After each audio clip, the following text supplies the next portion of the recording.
Esta es una imagen en que nos va a ayudar bastante cuando conversemos con el paciente y por eso preguntar hacia dónde va el dolor. Miren, las esofagitis, el dolor es en el tórax, ¿ya? Tercio inferior, tercio medio, tercio superior, pero en esofagitis o problemas en el síndrome esofágico, el dolor es en tórax.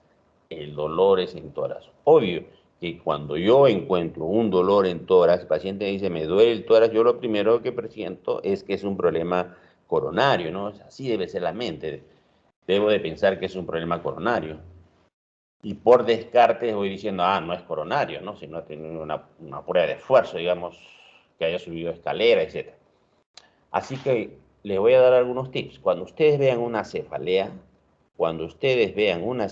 lo primero que piensen, siempre piensen, para que no haya problemas legales, la mayoría piensa, es una ansiedad. No. Cada vez que vean un paciente con una cefalea, lo primero que pensarán ustedes que es una hemorragia subaranoidea, ¿ya? O sea, una ruptura de una arteria o de una malformación arterial. Ustedes piensen así.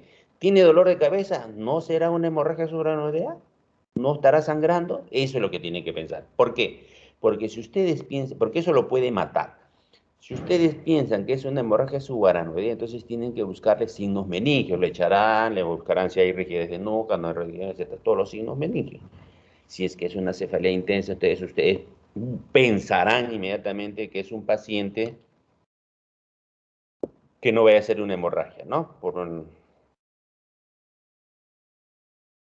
Catherine, ¿se está escuchando? Sí, doctor, sí se escucha. Y cuando vean el tórax, ya les dije que era infarto. Y cuando ustedes vean cuando hay trismos, ya saben que va a ser una absceso retrofaringio, puede matar al paciente, no se olviden trismos, no la faringitis sencillas, que haya trismo o no hay trismo es algo trascendental. Cuando vean abdomen, lo primero que piensen es que es una apendicitis. Si ustedes ven un abdomen, lo primero que piensan es apendicitis. ¿Para qué? Para que le busquen esa cronología de Murphy, que le llaman, que empezó en epigastrio y luego va en fosa ilíaca derecha después de 8 a 10 horas. Si ustedes viene un paciente con diarrea muy doloroso, pero ustedes piensan que es apendicitis, ¿ya? Entonces le preguntan, está con diarrea, muy bien señor, pero dígame usted, ¿dónde empezó el dolor? Sí, el dolor me empezó acá en la boca y el estómago. ¿Y el dolor dónde está ahora? ¿Dónde siente? Lo siente más, lo siente acá en el lado derecho. Ustedes examinan más por positivo. ¿Qué fue la diarrea? Un distractor. ¿Y cómo lograron ustedes? Porque ustedes pensaron que era apendicitis, porque la apendicitis te da problemas legales, problemas para el paciente también, en su salud, ¿no es cierto? Entonces, no importa que no sea apendicitis, solamente ustedes piensen para buscar la cronología. Es la experiencia que he ganado yo a través de los años para evitar estos problemas de errores diagnósticos, ¿ya? Errores. Muchas veces a grandes maestros les ha pasado, diarrea, diarrea. Doctor, interconsulta cirugía, parece una apendicitis. A ver, ¿por qué vienes a mitad? Por diarrea, señor, diarrea, man. Y sorpresa les dan, ¿no? ¿Por qué? Porque hay que preguntar la cronología de Murphy. ¿Dónde empezó? ¿Dónde está ahora? Y ese es un promedio de 6 a 8 horas. Tienes 2 horas de dolor en epigastrio, no sabes lo que tiene, oye, mejor obsérvalo. No vaya a ser que después de 6 horas el dolor pasa al lado derecho. O si es tolerable, sabe que señor, mejor lo observamos. No le dé ni un analgésico, no le dé ni un relajante. Esperemos de aquí 4 horas, lo volvemos a reevaluar para tener la certeza. ¿Qué cosa es? A veces se le pide ecografía, todo por arriba, y no hay nada. Y pasó 8 horas y el dolor apareció abajo. ¿Cómo no van a saber que han gastado dinero? Una serie de cosas, ¿no? Mejor sincerar, no sabemos en este momento cuál es la causa del dolor, esperemos la evolución. ¿Podrá ser una apendicitis? No lo sé, es una hipótesis, y toda hipótesis puede ser verdadero o falso. No sabemos todo, nosotros no somos brujos, somos científicos y estamos en ese proceso de conocimiento. Bien, la úlcera gástrica, miren cómo va en la gástrica, sobre todo las de fondo, van hacia el lado izquierdo, úlcera gástrica, las de pared superior. La úlcera duodenal va hacia arriba y hacia los costados, casi semejante porque en el duodeno está el páncreas también, ¿no? Úlcera duodenal de cara posterior, que tiene porción retroperitoneal, igual, hacia atrás, hacia arriba. Colecistitis más es en el lado derecho. Esto es también en banda, dolor en banda. Colecistitis es más en hipocondrio derecho, va hacia atrás, hacia el omóplato. Y las pancreatitis, al igual que el duodeno, como están en la misma posición, pueden hacer en banda, pero preferentemente hacia el lado izquierdo. ¿Ya? Algunas veces al lado derecho, pero preferentemente es hacia el lado izquierdo. Y estas son estructuras, el páncreas y el duodeno tiene porción retroperitoneal. Eso nunca se olviden de preguntar, ¿el dolor va hacia atrás o no va hacia atrás? Y las pancreatitis crónicas, como su vector va hacia el lado izquierdo, crónica, ¿ya? En las agudas son bilaterales, en banda. Otra forma de poder ayudarnos en el dolor biliar a hipocondrio y escápula derecha, en el 1. Dolor pancreático va a zona periumbilical e hipocondrio izquierdo. Cuando ustedes pregunten, ¿a dónde va el dolor? Por eso que la importancia es hacia dónde va el dolor, ¿no? El dolor frénico se refiere pues a aquellas estructuras que están relacionadas con el diafragma, ¿no? Con el diafragma. Y eso da dolor en los hombros también por irradiación. El dolor aórtico es como es retroperitoneal, generalmente el dolor va hacia atrás y va hacia la región sacra y a los muslos. ¿Ah? Eso hay que preguntar. Sienten ese dolor que se va hacia abajo. Y el dolor urológico que sigue la secuencia del uréter, ¿no? De atrás hacia adelante y hacia abajo. Generalmente van a genitales externos. A veces han habido cálculos que han empezado con el dolor en la región lumbar y ese cálculo tiene 3 niveles de obstrucción, ¿no? Uno es en la pelvis, otro es cuando se cruzan con los vasos grandes y el otro es en la unión urétero-vesical. Cuando el cálculo se aloja en la región urétero-vesical del lado derecho pareciera una apendicitis, dolor intenso porque el uréter está tratando de vencer la resistencia y pasar el cálculo a la vejiga. Entonces duele intensamente, le palpas, hasta te puede simular un McBurney, duele intensamente. Entonces ahí, por eso es importante, oiga señora, pero ¿dónde empezó el dolor? ¿No? Una cosa es que empezó en epigastrio y otra cosa es que empezó en la región lumbar, de atrás hacia adelante y hacia abajo. Ese es un problema urológico, tal como dice la teoría, ¿no? Y la cuestión es, todo está escrito, la cuestión es cómo preguntan, ustedes no olvidarse, las preguntas ser espesos, ¿dónde empezó? ¿Dónde empezó? Eso es importante nos va a ayudar en los diagnósticos, ¿no? Obvio, si tú piensas que es un calco, ya una ecografía, un examen de orina orientado te va a dar el diagnóstico y no vas a estar operando por las puras del paciente. La cronología de los dolores abdominales. Es importante cómo empieza el dolor, ¿ya? Cómo empieza. Por ejemplo, aquellos que empiezan, se instauran bruscamente un dolor brusco, es como decir un cambio cualitativo, ¿no? Un antes de Cristo, después de Cristo, o decir que el agua estaba en estado líquido y pasó a estado de vapor, un cambio cualitativo, eso se llama cambio cualitativo. Entonces, brusco, una úlcera perforada, de pronto se abre y irrita todo el peritoneo, un dolor brusco, intenso, la úlcera perforada, ¿no? Duele, obviamente, intensamente. La rotura de un vaso de calibre grueso, rotura de abscesos o hematomas, o sea, esos dan un dolor brusco. La rotura de un embarazo ectópico, por ejemplo, ¿no? Cuando se rompe, las trompas irritan el peritoneo, entonces dan dolor brusco, intenso. Ha tenido dolores, pero ¿por qué viene? Ah, porque es un dolor totalmente diferente. Es como el dolor de cabeza, la cefalea que le dice, ¿no? Señor, doctor, estoy con dolor de cabeza, ya. ¿Pero siempre sufre dolor de cabeza? Sí, doctor, ya. ¿Y cuál es la diferencia? No, este dolor es diferente. Es diferente. Ah, entonces, eso hay que preguntar. ¿El dolor es de siempre o ha cambiado? No, es totalmente diferente. De pronto, ¡pum! Un dolor intensísimo, ¿no? El neumotórax espontáneo también es un dolor brusco, agudo, se rompe, se perfora el pulmón. Y la ruptura de un aneurisma de aorta disecante también es algo brusco. El paciente identifica la hora incluso, si fue antes de comer, después de comer, o más o menos cuando estaba dando la voz kit, o cuando tocaba el partido de fútbol. ¿Se acuerdan con precisión cuándo empezó? Esa es la instalación brusca. Esas patologías son más frecuentes cuando es brusco, llegan a la unidad de shock trauma, son más delicados. Y las otras de comienzo rápido, ya en unos minutos, perforación de víscera hueca.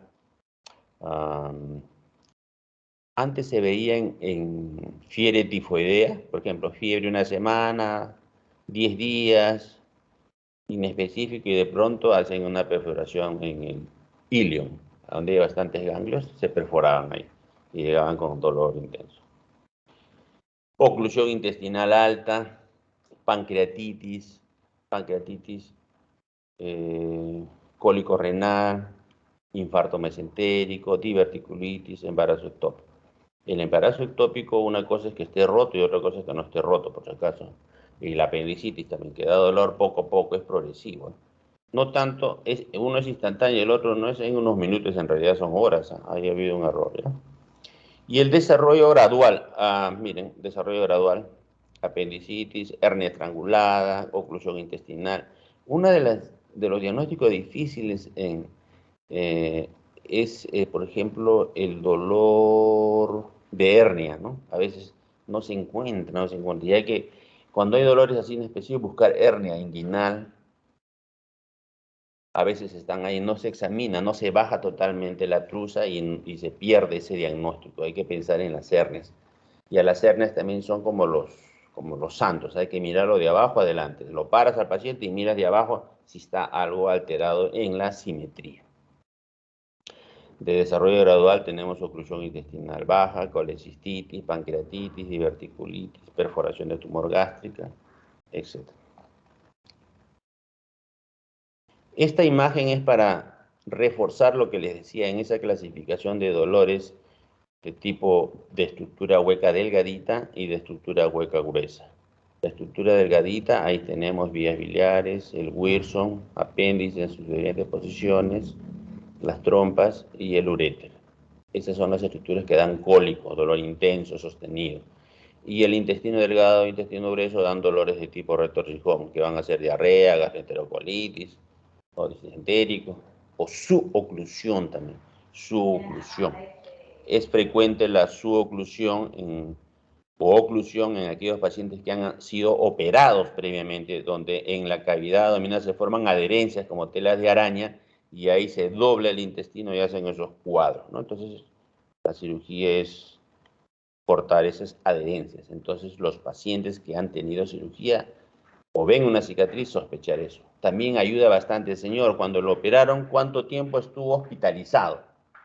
Porque si estuvo varios días hospitalizado, significa que ha habido infección, ha habido reacción inflamatoria importante en la cavidad abdominal. Eso te marca, más allá, entonces debe tener adherencia. Este es un síndrome adherencial, ¿no? Distensión, ausencia de flatos, náuseas, vómitos.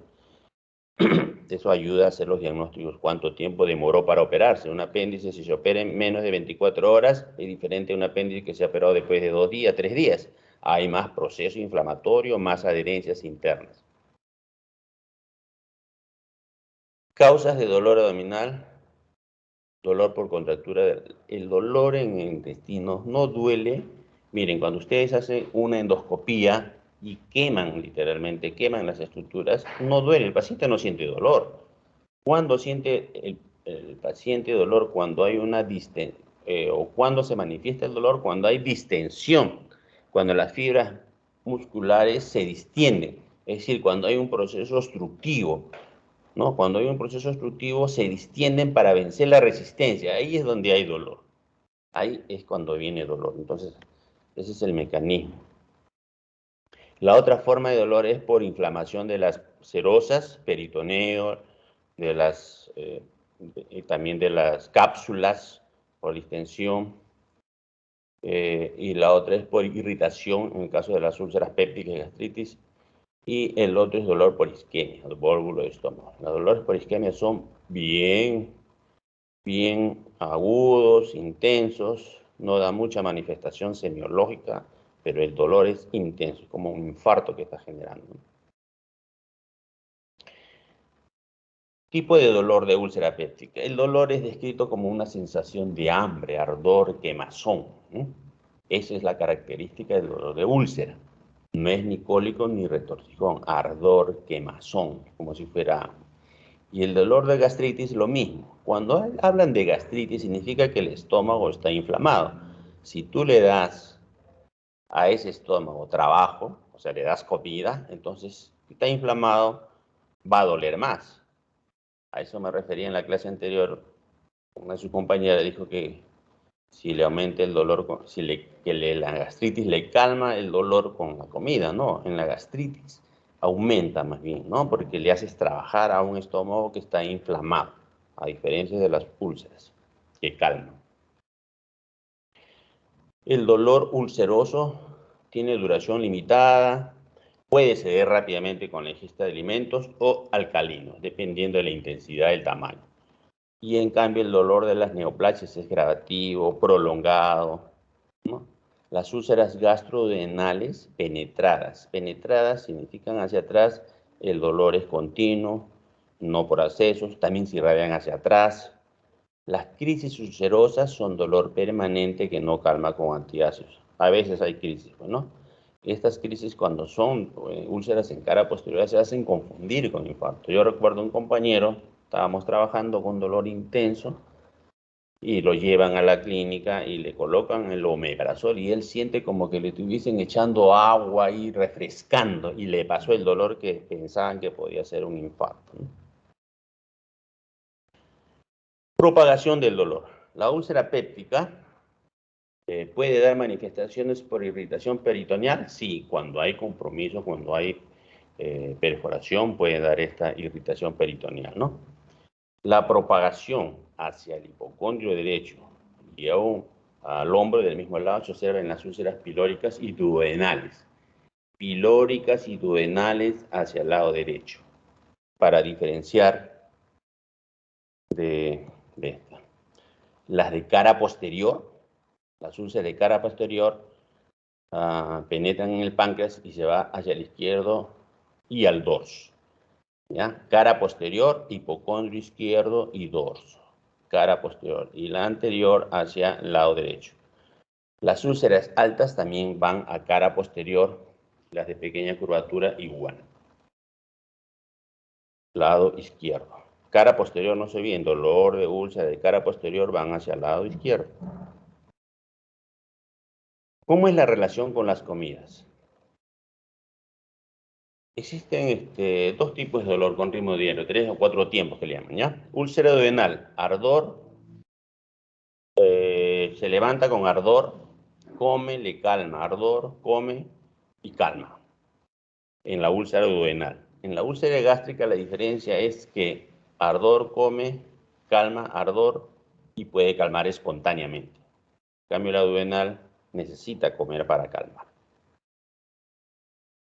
El dolor nocturno o del ayuno es más frecuente en las úlceras duodenales. Por eso en las noches, antiguamente se solía antes de acostarse tomarse un vaso de leche. Era una conducta que se indicaba, ¿ya? El vómito puede aliviar el dolor, sí, sobre todo cuando hay problemas ya de pilóricos, ¿no?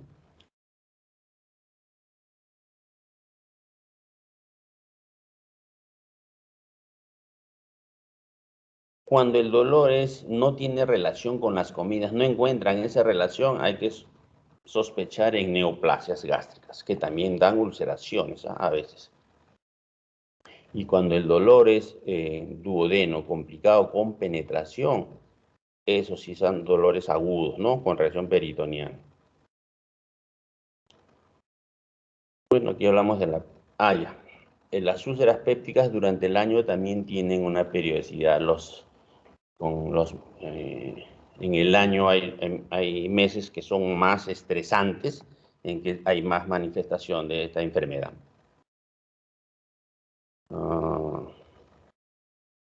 Mucho tiene que ver con las responsabilidades también que tiene el paciente, ¿no? ¿Qué tipo de pacientes tienen los gerentes? ¿Tienen mayor estrés? En estos pacientes se manifiestan más estas enfermedades. Factores que mejoran, empeoran el dolor. Como comentamos anteriormente, en las úlceras pépticas pueden calmar con la ingestión de alimentos o alcalinos. En el síndrome pilórico, el dolor aumenta, el dolor calma. Sí, en el síndrome pilórico, el dolor calma cuando vomita. Entonces, el paciente aprende a vomitar. ¿Cuándo tendremos un síndrome pilórico? Cuando pueden ser por efecto por compresión intrínseca o por compresión extrínseca. Que en el píloro haya una cicatrización y empiece a cerrarse ese espacio, o un tumor de páncreas o de duodeno empuja y hace un síndrome pilórico. Y el paciente vomita, obviamente. Esos vómitos son vómitos de alimentos que no están procesados y con un muy mal olor, porque vomitan comida guardada, digamos, que está en el estómago, que no pasa, ¿no? La dieta inadecuada, el estrés emocional, el tabaquismo, exageran la sintomatología dolorosa, básicamente porque estimulan la formación de ácido clorhídrico, mayor ácido clorhídrico. Cuando un gordito, la mayoría de gorditos son los que tienen problemas de hernia hiatal, ¿eh? Y sus manifestaciones. Entonces, cuando están parados por gravedad, obviamente el ácido no va a molestar hacia el esófago, pero cuando se echan, ahí sí, por gravedad, hay más molestias. Entonces sus molestias generalmente son en la noche o al acostarse. Los diagnósticos diferenciales, de estos dolores son lo que les comento: infarto de miocardio, pancreatitis. Me estamos refiriendo a la patología gastrodenal, ¿eh? Infarto de miocardio, pancreatitis, apendicitis, afecciones vesiculares, neumonías, patología arterial, herpes, porfirias. En hemorragia digestiva hablamos ya de la hematemesis, que no vamos a insistir en esto más, que es un vómito borráceo. Igual ya hablamos, esto es un vómito en borra de café, ¿no? De color negro. Significa que ha habido contacto con el ácido clorhídrico. Y la melena también hemos hablado, que es un síntoma de gastroduodenal, ¿no? La hematemesis y la melena es un síntoma gastroduodenal. Bueno, hemos hablado hematoquesia. Hablamos de hematoquesia muchas veces cuando no sabemos de dónde es, ¿no? Si es alto o bajo. Y es que el color es rojo vinoso, no es negro, tampoco es rojo total, ¿no? Entonces hematoquesia es dudoso de dónde venga, ¿no? Ya depende mucho del tránsito intestinal, del compromiso hemodinámico del paciente. Si el paciente está muy comprometido hemodinámicamente, decimos de repente es alto, no ha tenido tiempo para reaccionar con el ácido clorhídrico. Entonces todas esas cosas hay que valorar, ¿ya?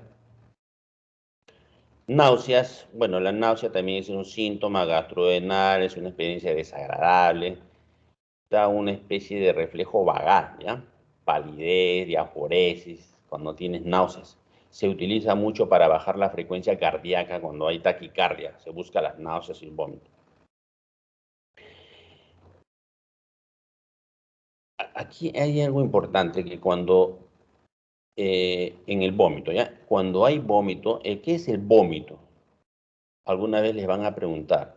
Es la explosión, es la eliminación violenta de un alimento.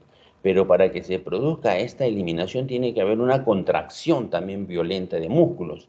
En este caso es del diafragma y de los músculos abdominales. ¿Por qué les digo esto? Es importante que ustedes sepan esto, porque cuando una persona va a hacer deporte, por ejemplo, yo para hacer deporte, para jugar fútbol, tengo que calentar. Si no caliento, me voy a distender el músculo, ¿no? Sobre todo los pacientes de mayor edad tienen que calentar. Cuando son jóvenes de frente, a veces entran a jugar, pero igual a veces se distienden, hacen distensión abdominal. Entonces, cuando presentan un vómito, es una contracción violenta y el músculo lo han calentado. Entonces puede haber desgarro muscular. Esto ocurre en pacientes que tienen dolores abdominales, que han estado vomitando bruscamente, y puede pasar, por ejemplo, un cuadro de una intoxicación alimentaria, una diarrea, ¿no? Ha tenido vómito, diarrea, y pasa la diarrea, mejora todo su alimentación, pero el paciente no sale de alta porque sigue con el dolor abdominal. Entonces, en ese caso, acuérdense ustedes si el paciente ha tenido o no ha tenido vómito, porque si ha tenido vómito, probablemente ese dolor no sea intraabdominal, sino dolor de la pared. Ahí me olvidé de una clasificación que es dolor intraabdominal o dolor de pared. En el tórax también hay dolor de pared y hay dolor de estructuras internas, ¿no? Igual en el dolor de cabeza hay dolor de la estructura interna, pues, y también dolor de la pared muscular, en la región occipital, los músculos también duelen intensamente y tengo dolor de cabeza, dice, no dice me duele afuera, ¿no? Entonces en el abdomen puede haber dolor de pared abdominal.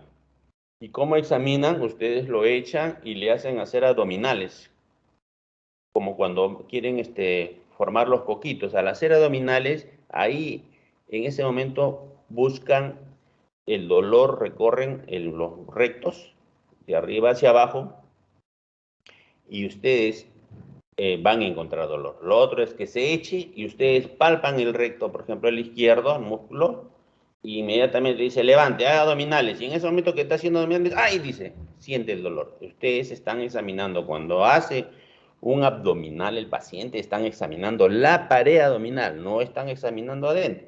Entonces ustedes dicen, ah, no, este es un dolor de pared. Entonces eso le da a ustedes tranquilidad, ya no están pidiendo análisis por las puras, ¿no? Significa que ha habido un problema de pared. No se olviden de eso, sobre todo en los pacientes que han tenido vómito. Los vómitos, de acuerdo al material expulsado, nosotros podemos ir sospechando también de qué se trata, ¿no? Biliosos, borráceos, fecaloideos, hemorrágicos y purulentos. Se observan purulentos en los pacientes con síndrome pilórico, fecaloideos cuando hay cuadros obstructivos o cuando la obstrucción puede ser también a nivel, claro, de intestino delgado básicamente, ¿no? Purulentos a veces también se encuentran en obstrucciones a nivel duodenal por tumores. Bilioso significa que hay permeabilidad entre duodeno y estómago. Cuando hay tumores ahí y no hay vómitos biliosos, sospechas de que hay un tumor por esa zona, ¿no? Que está impidiendo que haya paso de la bilis. En lo que respecta con relación con la ingesta, el vómito se presenta en ayunas en 3 tipos de circunstancias, ¿ya? En hipersecreción gástrica, en el síndrome pilórico. En el síndrome pilórico, bueno, ya les dije, ¿no? Es de gran volumen, fétido, presencia de restos alimentarios. Los alimentos muchas veces no han sido transformados, ¿no? Cuando la obstrucción pilórica es completa, nunca habrá bilis. Ahí sospechen de que hay alguna tumoración. Características del vómito. Si el vómito precede al dolor, si primero es el vómito y después viene el dolor, probablemente es una gastroenteritis o cuadro funcional, diarrea, etc. Si el vómito precede al dolor. Si el vómito va a continuación del dolor, es un proceso orgánico, probablemente más delicado. Por ejemplo, cuando hay una apendicitis, el paciente, ustedes no vayan a pensar, un paciente viene con vómitos y puede ser apendicitis. No. Primero es el dolor. Primero, fiebre tampoco. Viene con fiebre y puede ser apendicitis. No. Primero es el dolor. Dolor, pasan horas, hay crecimiento bacteriano por una obstrucción del apéndice, después de dar fiebre, después de dar vómito. Así es la evolución. Pero si viene primero con vómito, no es alejado. Si viene primero con fiebre, es alejado la posibilidad de tener una apendicitis. Cualquier patología, por ejemplo, las coledocolitiasis, ¿no? No puede ser el paciente, lo primero que siente es fiebre. No, primero que siente es que está ictérico, ¿no? Para hacer una colangitis. Muy bien, esto es importante entonces saber si el vómito es antes o después. Y una de las características en la estenosis pilórica o duodenal es que el vómito calma, alivia el dolor.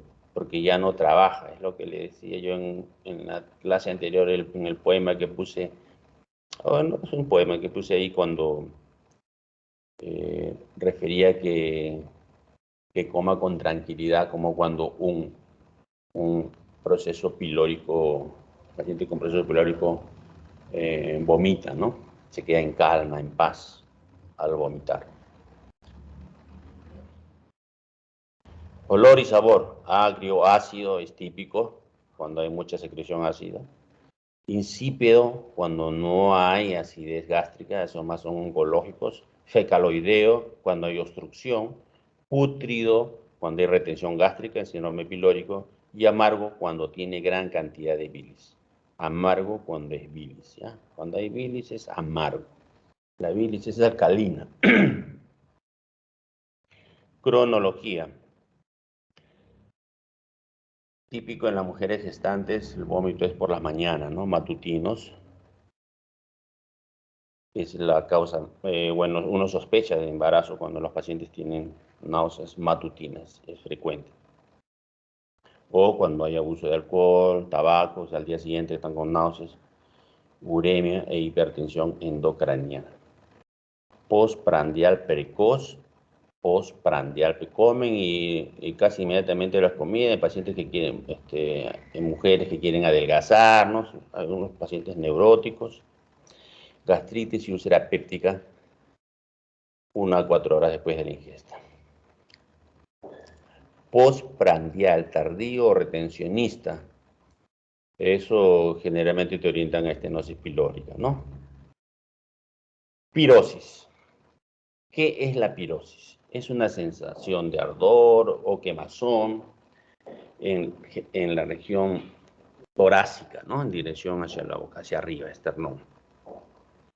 Aumenta con el decúbito, ya lo comentamos, por gravedad. Y es, en la enfermedad de reflujo gastroesofágica es más frecuente. Dispepsia. Anteriormente se decía, cuando no sabes qué es lo que tiene, decían, es una dispepsia. ¿Qué tienes? Una dispepsia. El paciente mismo dice, tengo una dispepsia, ¿no? ¿Qué es dispepsia? No se sabe lo que tiene. Pero ahora lo han catalogado como un problema funcional. Y se refieren a un dolor, disconfort en el abdomen, asociado a distensión abdominal, muchos gases, meteorismo, eructo, náuseas. Y habitualmente, o sensación de llenura, ¿no? Mucho tiene que ver con el componente emocional, por eso que les indican en la terapéutica sedantes, tipo de azepam, así con medicamentos que mejoran la contractilidad del tránsito intestinal. Y observan a ver si aparece en el tiempo otra patología. Es muy inespecífico.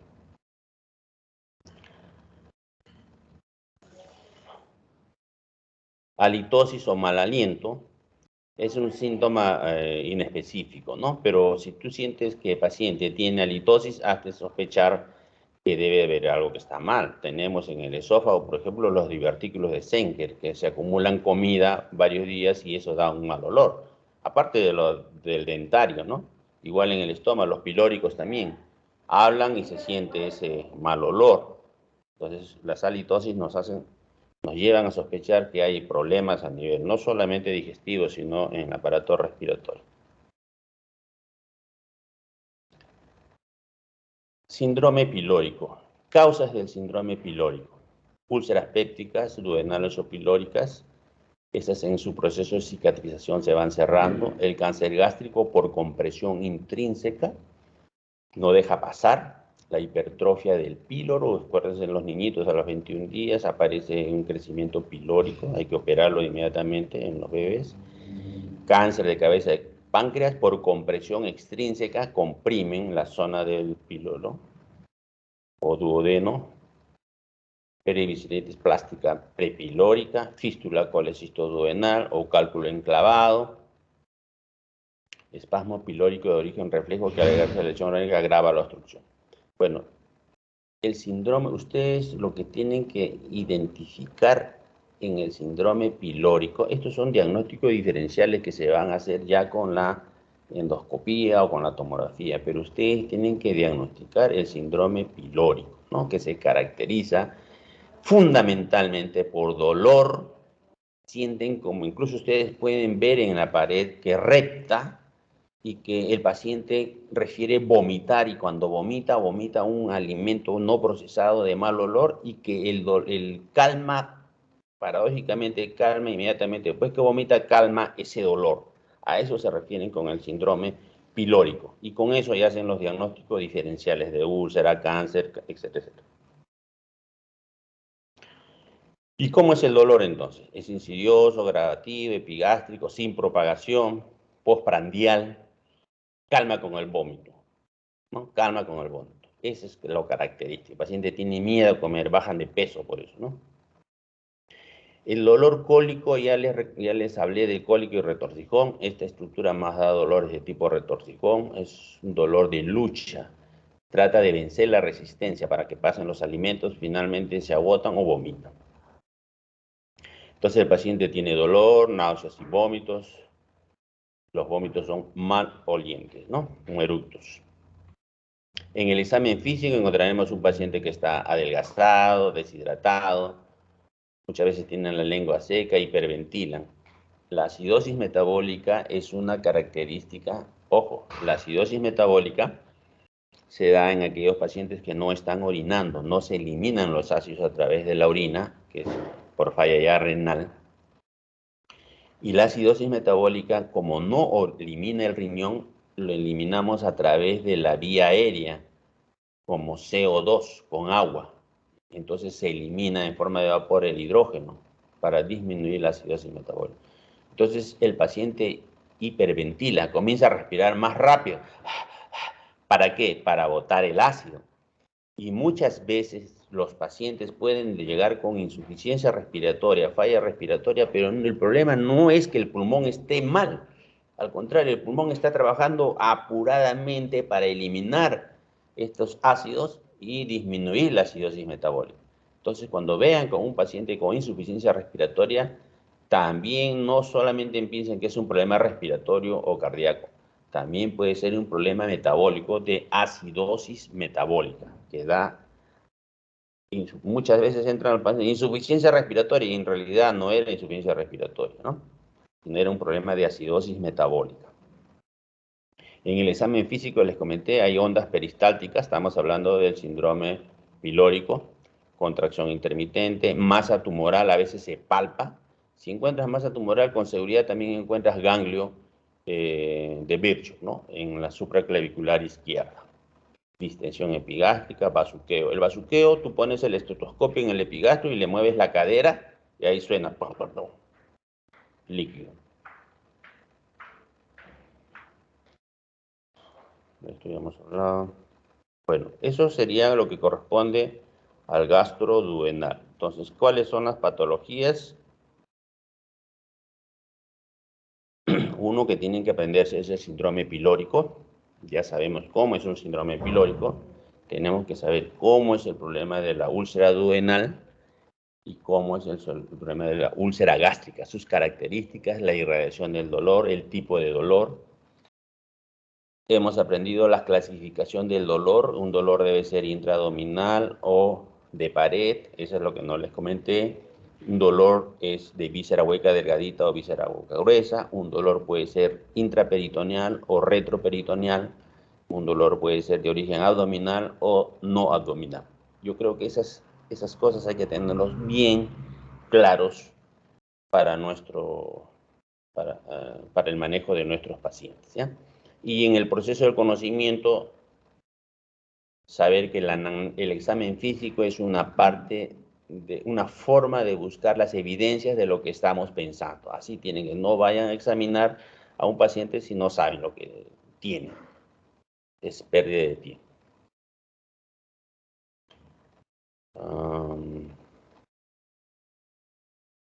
Aquí hay otra.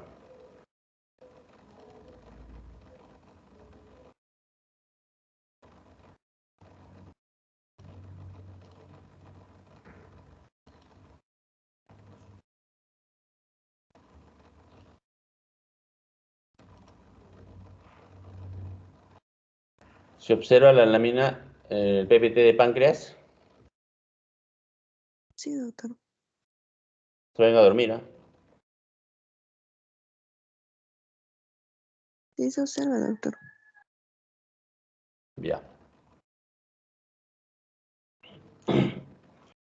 El páncreas es una estructura, es una glándula que tiene una forma de martillo, como ustedes verán. Tiene una parte intraabdominal y otra parte, bueno, una parte retroperitoneal y una parte intraperitoneal. Ahí está la explicación de la irradiación del dolor, ¿ya?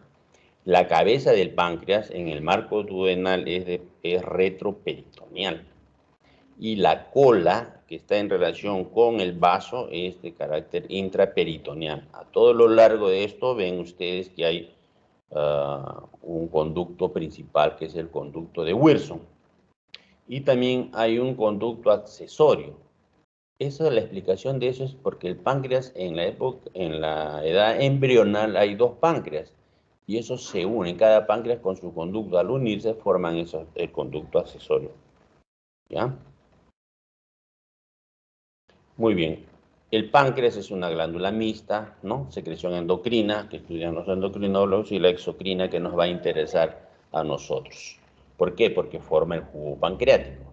Y este jugo pancreático tiene enzimas muy importantes que van a participar en el metabolismo de algunos alimentos. Y si no hay, van a dar manifestaciones a la hora de mirar las heces. Este páncreas está muy bien situado delante de los vasos abdominales, ¿no? Incluso acuérdense que hay una pinza aortomesentérica y está protegido por todo, porque está detrás del peritoneo. Entonces está muy bien protegido el páncreas. Por eso que cuando ustedes quieren examinar el dolor no es muy inespecífico, ya, muy inespecífico.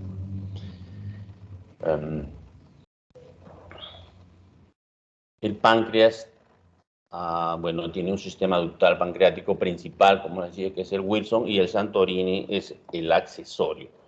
El Santorini es el accesorio. De tal modo que si hay tumoraciones o lesiones que obstruyen el Wilson en esta zona, donde estoy apuntando mi mouse, puede haber, pueden satisfacer las necesidades a través del Santorini, ¿no? Eso puede haber una explicación en algunas patologías pancreáticas. ¿Ya? Aquí una visión mejor. Miren la cantidad de líquido que se provoca diariamente, un promedio de 1 a 2.5 litros en el páncreas, jugo pancreático, que es alcalino, ¿eh? Es alcalino para compensar el pH ácido del estómago, viene con un pH de 2, 3, ¿no?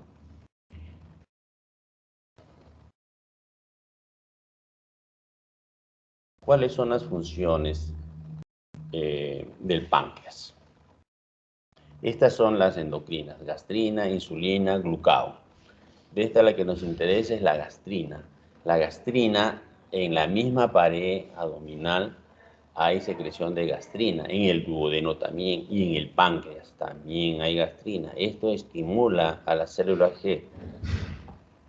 Cuando existen tumores, cuando un paciente tiene una úlcera péptica sostenida, resistente al tratamiento, hay que pensar, no vaya a ser que hay un tumorcito que por ahí esté produciendo exceso de gastrina y por eso es resistente al tratamiento. ¿Cuál es el contenido de este jugo pancreático? Bicarbonato, ya sabemos, para compensar el pH, amilasa para el metabolismo de los carbohidratos y lipasa para el metabolismo de las grasas. Si no hubiese esto, básicamente la lipasa se manifestaría el paciente con deposiciones como aceite, con grasa, flotantes, ¿no? Luego seguiremos viendo eso. En la semiología del páncreas, siempre los antecedentes personales. Por ejemplo, pancreatitis tiene mucho que ver con cálculos, ¿no? La primera causa de pancreatitis es cálculo, la segunda, alcohol. ¿Y quiénes tienen más cálculos, los hombres o las mujeres? Las mujeres. En cada embarazo, la bilis, hay una, la bilis está más viscosa por influencia de hormonal, sobre todo la progesterona. Entonces se dice que en cada embarazo se forma un cálculo, ¿no? Entonces las mujeres tienen más propensión a hacer litiasis vesicular, tienen más cálculos, más pancreatitis. Alcoholismo crónico, más es en varones, obviamente, por cultura, más frecuente entonces también la cirrosis, ¿no? Los traumatismos abdominales, antiguamente había más lesiones cuando no había el uso de los cinturones. Ahora con el uso de los cinturones han disminuido bastante los traumatismos encefalocraneanos, los traumatismos torácicos, los traumatismos hepáticos. Venían los pacientes chocados con ruptura hepática, ahora se ve menos. Antes se veía bastante cuando no había el uso obligatorio del cinturón en el carro. Fibrosis quística, lipidemias, hiperparatiroidismo, parotiditis. Esa es la parotiditis. La parotia, cuando hay parotiditis puede haber afectado también al páncreas, ¿ah? Afecta al páncreas, en las mujeres al ovario y en los varones al testículo. ¿Cuáles son los síntomas que presenta el páncreas? Dolor, diarrea. ¿Por qué hay diarrea? Por ejemplo, cuando no hay el jugo, el jugo biliar, no hay las enzimas que estábamos comentando, lipasa, se va a manifestar con diarrea, ¿no? Con diarrea. Náuseas y vómitos como reflejo. Cuando hay ictericia cuando hay obstrucción del Wilson puede haber ictericia, o cuando hay tumores en el páncreas puede haber ictericia, de tal modo que es un síntoma o signo del páncreas. Síntomas constitucionales: al generarse mala absorción o diarreas, el paciente comienza a bajar de peso, no hay un buen metabolismo, tanto de carbohidratos como de proteínas. Incluso en la deposición se ve las fibras de proteínas, ¿no? Porque no hay buen metabolismo. Y lo otro es hemorragia, que se ve en las pancreatitis sobre todo, ¿no? El dolor del páncreas, ya comentamos al inicio, su localización es en epigastrio, fundamentalmente va hacia atrás, hacia el lado izquierdo, es en banda, es como un cinturón que ajusta, ¿ya? Dicen que alivia la posición del maometano, se sienta y se inclina hacia adelante. Aquí ven ustedes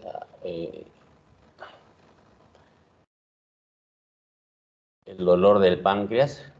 Hay un punto de Desjardins que une del ombligo, sacan una línea a la axila, línea umbilical axilar a 6 centímetros más o menos, en esa del ombligo, ahí está el punto de Desjardins, que según los semiólogos eso te orienta hacia la cabeza del páncreas, ¿no? Y su similar en el lado izquierdo, con las mismas características, te visa al cuerpo del páncreas. Esas son las características del dolor del páncreas, ¿no? Sobre todo pancreatitis. Van hacia atrás, hacia los flancos, sobre todo hacia la izquierda, como ven en esa imagen en el lado derecho.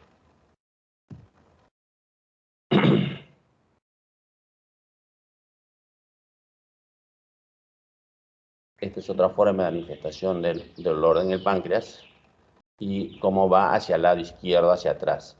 En la región costo vertebral, la última costilla, también hay un punto, ese punto es dolor del páncreas, la manifestación de dolor del páncreas.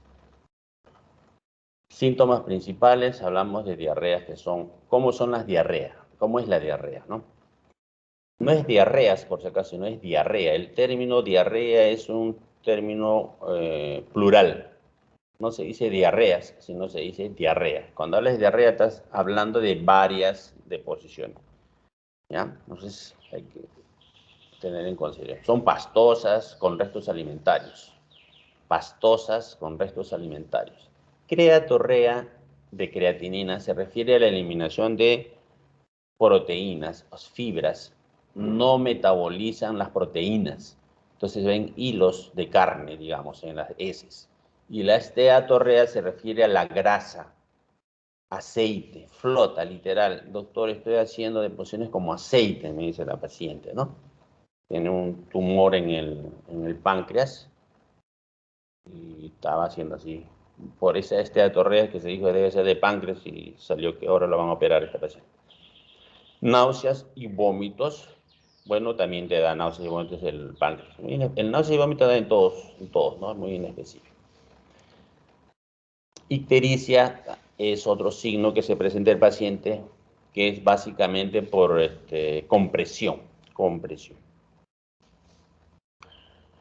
Otras manifestaciones generales: baja de peso, anorexia, astenia, fiebre, signo de deshidratación, shock. Eso en la evolución. Ustedes ven un paciente que está en estas circunstancias en el Perú con un síndrome consuntivo, ¿no? Baja de peso, anorexia, astenia, fiebre, pensamos en dos posibilidades: ¿es un problema oncológico o es un problema de tuberculosis?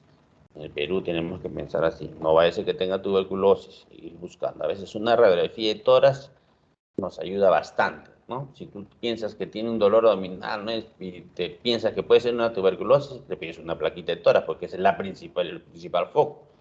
Sorpresas, puedes encontrar que tienes una tuberculosis y explica todo el cuadro, ¿no? Otro síntoma es la hemorragia, ¿no? Sobre todo en las pancreatitis agudas, ahí se ve hemorragia, que van hacia el retroperitoneo y van por las paredes disecando. En el examen físico del páncreas, fases de deshidratación, obviamente no están comiendo, fases de dolor, las ictericias, cuando la bilirrubina está muy alta. La bilirrubina es un nefrotóxico también, acuérdense, tiene bilirrubina alta, puede provocar daño renal, y por eso cuando tienen tumores con ictericia alta, bilirrubina alta, hay que hacerle un drenaje biliar externo. Esto lo hacen los de radiología intervencionista. Sacan la bilis por el hipocondrio, buscan el hígado, buscan una vía biliar, por ahí avanzan, colocan un catéter ahí, una prótesis, y por ahí lo dejan y sale la bilis por ahí, ¿no? Para evitar estos problemas. O permeabilizan, ¿no? Esas hemorragias de piel y tejidos subcutáneos son de retroperitoneal. Helter-Kuhlen en signo de Gray-Turner. Ahora lo vamos a ver. Y el otro es el crecimiento en el epigastrio y la tromboflebitis migratoria, signo de Trousseau. Esta tromboflebitis migratoria es como trombos que se forman en los vasos de la piel, ¿ya? Y esto, siempre que hay trombosis, hay que pensar que puede haber problemas oncológicos. Y eso lo describió Trousseau, tromboflebitis migratoria. Y él muere teniendo este problema, ¿no?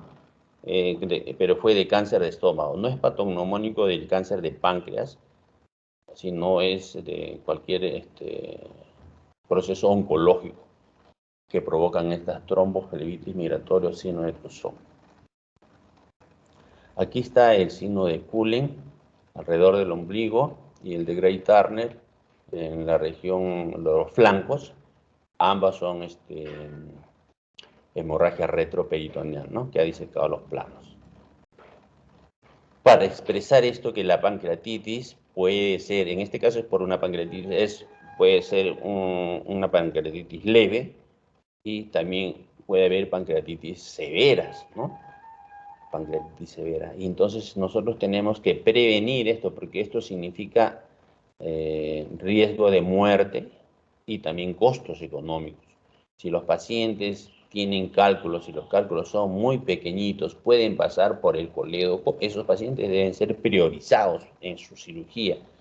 A veces no les operan de la vesícula, no es emergencia, ya espérate hasta que se complica.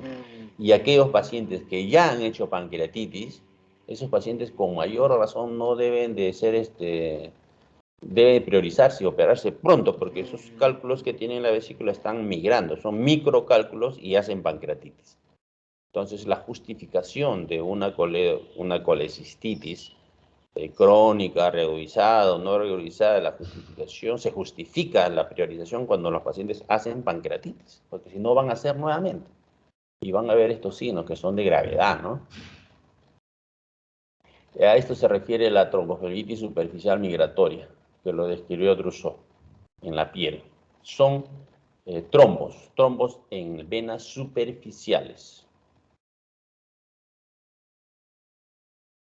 Este es el signo de Courvoisier, lo encontré como ley de Courvoisier. ¿A qué se refiere esto? De que ustedes palpan la vesícula. Es una vesícula palpable, indolora y con elevación de la creatinina. hay que pensar que es un cáncer de páncreas, hasta no demostrar lo contrario, ¿no? De la vía biliar. En el examen físico del páncreas hay puntos dolorosos. Antiguamente los semiólogos buscaban muchos signos, búsqueda de puntos, porque no había mucha ayuda diagnóstica. Hoy por hoy la ecografía y la tomografía y la resonancia ya ha hecho que se pierda un poco este especial cuidado que tenían los semiólogos en buscar los puntos dolorosos, ¿no? Pero uno de los puntos que persisten, motivo de preguntas, por ejemplo, es el signo de Desjardins, el que les comenté, ¿no? Signo de Desjardins, que nos orienta a la unión, a la ampolla de Vater más o menos, cabeza de páncreas. Te decía, es el punto que sale del ombligo hacia la axila, a 5 o 6 centímetros del ombligo, en esa misma línea, ahí está el punto de Desjardins, que es esta, en el 1, el punto 1.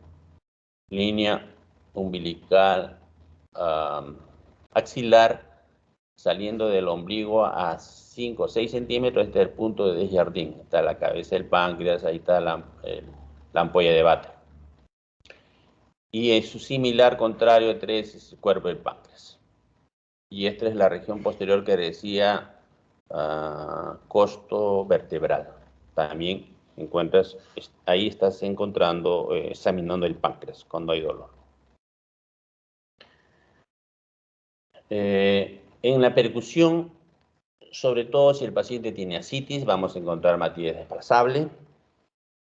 Timpánico cuando el paciente tiene una lesión aguda, una pancreatitis aguda, ilio-regional. Cuando hay dolor, mecánicamente o automáticamente el intestino se paraliza, entonces se acumulan los gases y por eso hay timpanismo, ¿no?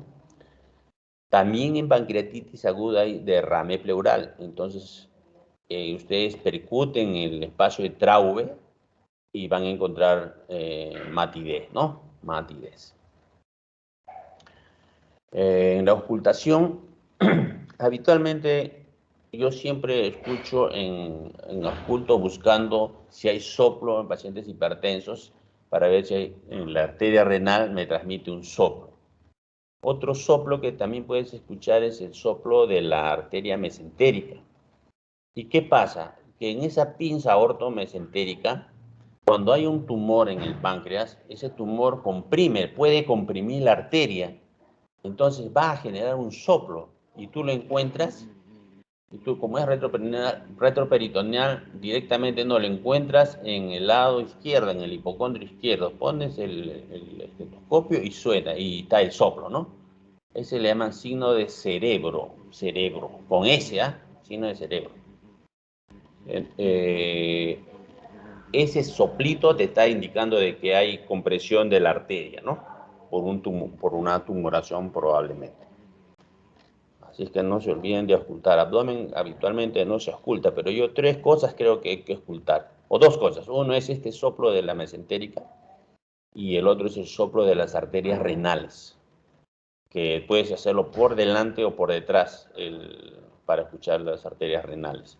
Y te da diagnóstico. Y otro de la aorta, ¿no? Que ya eso es más ominoso. Nuevamente este cinturón o hemicinturón hiperalgésico izquierdo de Katch, que habla de la pancreatitis. Y este ángulo en el cuadrante número 2, del cuadrante número 2, trigonometría, ¿se acuerdan ustedes? El cuadrante número 2, en la bisectriz con el eje Y, a ese le llaman el triángulo o la zona dolorosa colédoco-pancreática de Chaufard y Rivet. Zona dolorosa. Como les digo, los semiólogos eran... Incluso tú puedes encontrar ahí dolor, pero no tienes la seguridad, ¿no? Es el contexto que te dice, puede ser, no puede ser, todos los otros síntomas que se van agregando. Pero ese es un signo que tú podrías colocarlo en la historia clínica. Chaufard. Los síndromes que se presentan en el páncreas. Síndrome doloroso abdominal, ya sabemos las características del dolor. Síndromes compresivos, el Courvoisier, que se refiere a la vesícula grande, palpable, indolora. Ahí no hay morfio positivo, indolora. La otra característica es síndrome pilórico, porque el tumor crece comprimiendo la zona pilórica y da ese síndrome pilórico. Ojo que eso tenemos que buscar en los pacientes. Síndrome Courvoisier, síndrome pilórico y el síndrome de hipertensión portal, también igual por compresión, ¿no? Entonces habrán dilataciones varicosas, obviamente. El síndrome tumoral, se encuentra masa, no se encuentra masa. Síndrome ictérico, igual por compresión. Síndrome de insuficiencia pancreática exocrina. Entonces eso veremos las deposiciones con aceite, lo que llamamos la esteatorrea y la creatorrea. Y el síndrome de Zollinger-Ellison, cuando hay tumores sostenidamente secretores de gastrina y que la manifestación clínica sería paciente con úlcera péptica resistente al tratamiento y diarrea. La gastrina favorece la diarrea. Todos estos síndromes, cada vez que discutamos una historia clínica, podemos plantearlo, estos síndromes. Y en la enfermedad actual, en la pancreatitis aguda, ya habíamos hablado que es súbito, violento, epigastrio, continuo, puede generar hilio paralítico, el drama pancreático de Laffoy. Últimamente, con el avance de la ciencia y su aplicación, la tecnología, lo que se está observando es pancreatitis en aquellos pacientes que han sido estudiados con el CEPRE, ¿no? ¿Qué pasa? Que tienen cálculos enclavados en el colédoco y entonces a través del CEPRE van, esta endoscopía dirigida, jalan el cálculo, limpian el colédoco, pero a las 48 horas comienza a aparecer dolores con elevación de enzimas. Son patologías de pancreatitis leves, pero se observa estas pancreatitis agudas en post-CEPRE. Entonces, en el antecedente, preguntar o averiguar si ha habido una CEPRE, ¿no? Y las pancreatitis crónicas, la característica, y está en rojo, es sin dolor, sin dolor. Lo que se ve son manifestaciones de insuficiencia exocrina, la esteatorrea, la creatorrea y la diabetes, ¿no?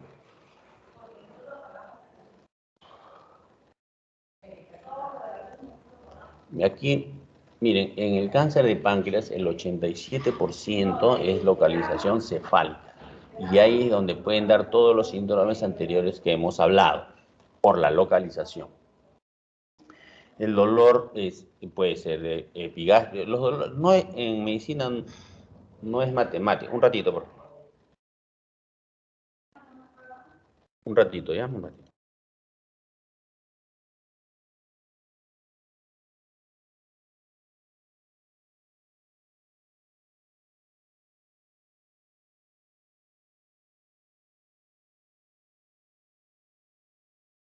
Ya.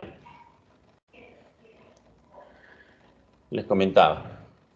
En la pancreatitis crónica ya hablábamos de que el dolor no es muy específico, más son las manifestaciones de insuficiencia exocrina, ¿ya? Pero cuando hay los vómitos, el meteorismo, sensación de plenitud, eso básicamente por la mala absorción que se genera.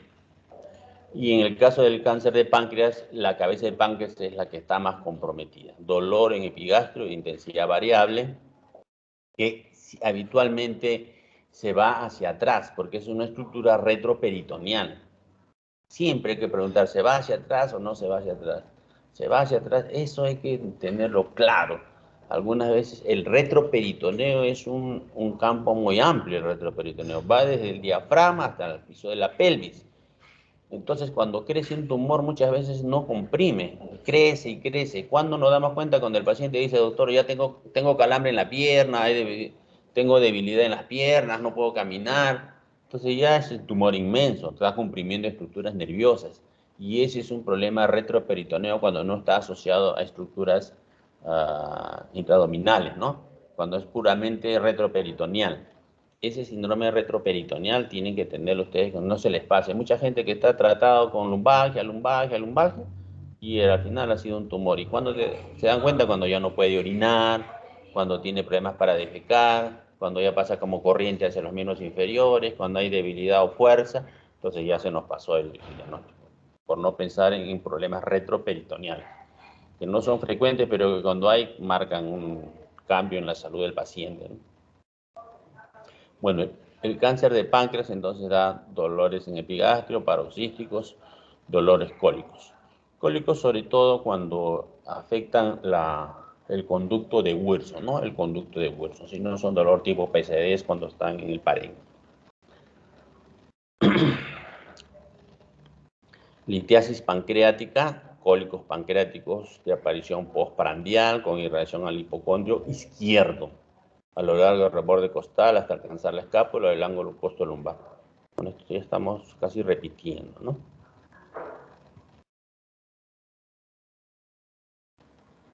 Creo que sí. Allá. La ictericia. En pancreatitis es poco los casos de ictericia, ¿ya? Hay, por ejemplo, dicen 26%. En pancreatitis pocas veces veo ictericia en realidad, más es el dolor intenso que nos obliga a utilizar petidina en estos casos, ¿no? Para calmar el dolor, porque es un dolor muy intenso en la pancreatitis aguda. Y en la pancreatitis crónica, que es de tardío, básicamente no es tanto el dolor, más son los problemas de manifestaciones de insuficiencia exocrina. Ahora, en pacientes con tumores por compresión, sí se ve ictericia marcada, ¿no? Marcada. Miren, el cáncer cefálico en la cabeza de páncreas, 75% puede tener ictericia y sin dolor, sin dolor. La ictericia, la bilirrubina, antes ya comentamos que provoca prurito en la piel, nos están rascando, es nefrotóxico, también afecta al riñón. Bueno, trastornos digestivos, anorexia, pérdida de apetito. No come porque genera cualquiera de los síndromes, pilórico, dolor, etc. Por eso el paciente tiende a no comer mucho. Segundo, el síndrome de Zollinger-Ellison, ya se saben ustedes que es una hipersecreción de gastrina. Hipersecreción de gastrina, y la gastrina provoca diarrea y también provoca resistencia resistencia del tratamiento a los síndromes ulcerosos. Náuseas y vómitos, otra característica de estos pacientes, diarrea y cialorrea.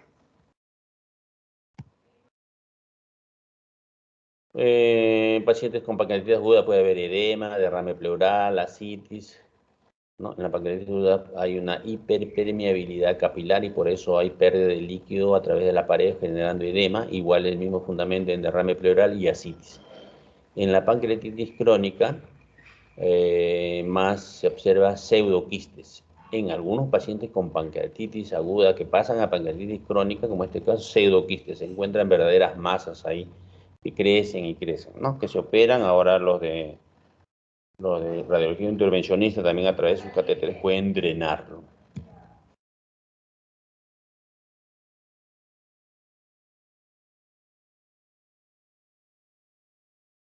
Nuevamente, para reforzar el signo de Cullen, periumbilical, siempre preguntan en los exámenes. Síndrome de Gray-Turner en las paredes, en los flancos, ambos son sangrado retroperitoneal, y el signo de Trousseau en este caso se refiere a la mano del partero. Signo de Trousseau, mano del partero por hipocalcemia. Dentro de los exámenes de laboratorio, lo que ayuda bastante es la amilasa y ahora la lipasa, que tiene más, ayuda un poquito más porque su duración dura más tiempo. Tienen ahí la amilasa normal en 70, 180. Cuando la clínica es clara de una pancreatitis con las características, tienes una amilasa de 250, puedes decir, esta es una pancreatitis aguda, ¿no? Cuando el paciente no tiene una clínica clara, pero tiene amilasa más de 500, dice, esta es una pancreatitis aguda. ¿Por qué? Porque las amilasas pueden ser, no solamente es patognomónico del páncreas, sino también es de la parótida, de úlceras pépticas, colecistitis, o sea, las estructuras intraabdominales pueden elevar amilasa cuando están inflamadas, ¿ya? No, apenas sube un poquito la amilasa, no vamos a decir es una pancreatitis, tiene que haber clínica. Y la lipasa es de elevación más lenta, dura hasta 5 o 6 días. Mira, no, se eleva hasta 5 o 6 días y dura 15 días. Básicamente en pancreatitis aguda. Bueno, ahí acabo. Muy bien, chicos. Entonces, en páncreas, no se olviden, pancreatitis aguda, tumores de páncreas y todos los síndromes que se pueden generar. No se olviden la esteatorrea, la creatorrea, son manifestaciones del páncreas. Pacientes con diarrea, entonces, no, hay que preguntar bien cómo son las deposiciones. Los pacientes no hablan de sus deposiciones. Tú le preguntas la deposición, hasta le dan náusea al paciente. No quieren hablar de eso. Entonces, hay que saber preguntar y hay que... Nunca te va a decir cómo es su deposición. Tú tienes que preguntarle cómo es, o si es posible, observar, ¿no? Pero el paciente así te dice con claridad, estoy haciendo deposición como aceite, doctor, ¿no? O estoy eliminando como carne, fibras. Esas cosas no lo dicen si tú no le preguntas. Hay que preguntar, hay que ser incisivo en eso. Muy bien, y después todo tiene relación en la fisiopatología, ¿no? Por la posición de las estructuras y las manifestaciones que van a dar. Compresiones extrínsecas, compresión intrínseca, es un término que ustedes tienen que manejar a la hora de discutir un paciente, para poder explicar los síndromes que va a presentar. Yo creo que ahí nomás nos quedamos. ¿Alguna pregunta?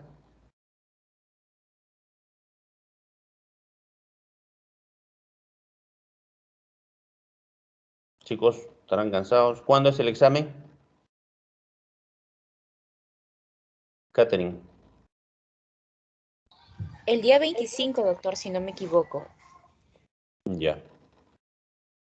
Bueno, coordinamos para hacer la práctica, ¿ya? Ayer no me llamaron, yo estuve revisando, ayer me olvidé que teníamos una práctica, tampoco me llamaron, para otras cosas sí me llaman.